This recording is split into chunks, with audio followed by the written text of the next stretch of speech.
আসসালামু আলাইকুম। আশা করি সবাই ভালো আছেন। আজকে আমরা রিসার্চ শিখব একদম শুরু থেকে।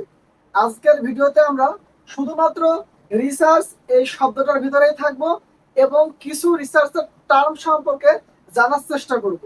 তো এখন পর্যন্ত যে সকল স্টুডেন্টরা রিসার্চ বই খুলেও দেখে নাই বা খুলছে কিন্তু কিছু বোঝে না, তারা যদি এই ভিডিওটা দেখে, আশা করি রিসার্চ সম্পর্কে খুব ভালো এবং সুন্দর স্পষ্ট একটা ধারণা তারা পেয়ে যাবে। এবং সম্পূর্ণ ভিডিও দেখার পরে প্রতিটা স্টুডেন্ট আশা করি 100%ই আমি যতটুকু বলবো ততটুকু বুঝতে পারবে। তো বেশি কথা না বলে আমরা আমাদের টপিকে ফিরে আসি। তো আমরা সচরাচর রিসার্চটা কিভাবে শিখি?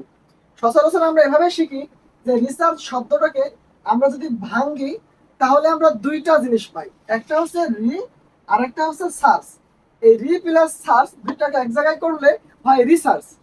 তো রি মানে কি? রি মানে হচ্ছে পুনরায়, আর সার্চ মানে হচ্ছে খোঁজা। তাহলে রিসার্চ মানে কি হচ্ছে? পুনরায় খোঁজা। কিন্তু এখানে কিন্তু আমরা সীমাবদ্ধতা থাকি। কিন্তু এখানে সীমাবদ্ধতা থাকলে হবে না, তোমাকে বুঝতে হবে বিষয়টা কি। তো রি মানে যে পুনরায়, আমি বললাম পুনরায় বলতে কি বোঝায়? পুনরায় বলতে বোঝায় আবার। যেমন আমি বা তুমি, যেই হোক না কেন, একটা কাজ একবার করা হয়েছে, পরবর্তীতে যদি আবার সেই কাজটা আমি বা অন্য কেউ করে, মানে দ্বিতীয়বার তৃতীয়বার আবার করে, তখন সেটাকে আমরা বলি পুনরায়। তাহলে আশা করি এই পুনরায় সম্পর্কে আমি বোঝাতে পেরেছি। আর সার্চ মানে তো খোঁজা।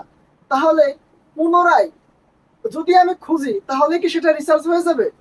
যেমন এক্সাম্পল দিই, যে মনে করেন আপনি একটা মোবাইল কিনবেন, তাহলে মোবাইল কেনার জন্য তো অবশ্যই নেটে সার্চ দিবেন যে মোবাইলটার র্যাম কত দেখি, রোম কত দেখি, ক্যামেরা কেমন, এগুলো দেখবেন। তো আপনার আগেও তো অনেকে এই মোবাইল কিনছে বা অনেকে সার্চ দিছে, তাহলে আপনি পরবর্তীতে সার্চ দিচ্ছেন, আপনার পরে হয়তো অনেকে সার্চ দেবে, তাহলে কি এটা রিসার্চ হয়ে যাবে? না, এটা রিসার্চ হবে না।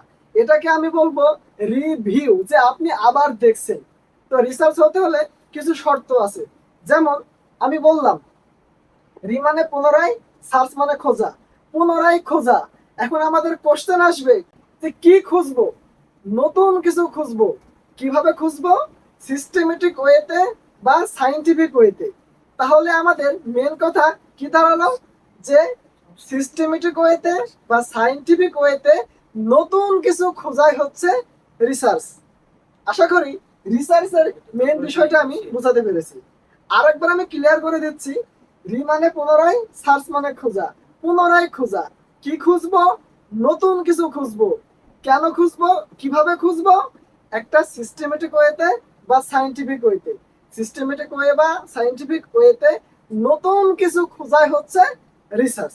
তাহলে আমরা বলতে পারি finding or searching something new in a systematic or scientific way, এটাকে আমরা রিসার্চ বলতে পারি।